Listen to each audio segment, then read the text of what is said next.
Papa আজি ভাত কিহে খাইছা? ভাত খাবলৈ লৈছোঁ। ভাত মানে আজি 3 দিনৰ মূৰতে ভাত খাব লৈছোঁ। মানে কি হ'ল, পৰহি আছিলে বিয়া খালোঁগৈ। আৰু কালি আছিলে আমাৰ বন্ধু এজনীৰ ঘৰৰ দেউতাকৰ শ্ৰাদ্ধলৈ গ'লোঁ, তাত জলপান খালোঁ। সেইকাৰণে দুপৰীয়া ভাত নাই খোৱা। পৰহি বিয়া ঘৰত খালোঁ, কালি ভাত নাই খোৱা দিনটো। সেইকাৰণে ভিডিঅ' বনোৱা নাই। আজি ভিডিঅ' বনাইছোঁ ভাত খাবলৈ দেই। আজি দেওবাৰ। এইটো আইজোং চাউলৰ ভাত সকলোৱে জানেই। এইটো হ'ল বকলি, তাৰপৰা পিঁয়াজৰ নলা, আমাৰ লোকেল পিঁয়াজৰ নলা। এইটো গাহৰি অকণ শুকানকৈ ভজা। এইটো জাতিলাও, বিলাহী, ফুলকবি, মটৰ দি এইটো মাছৰ আঞ্জা বনাইছে ধুনীয়া। আৰু এটা আছে, কি জানো, এইটো কেৰেলা।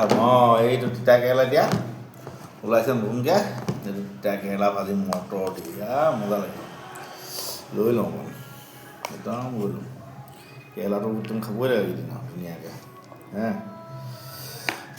ৰাইজ খাই লওঁ ভাতকেইটা, বেয়া পাব নালাগে।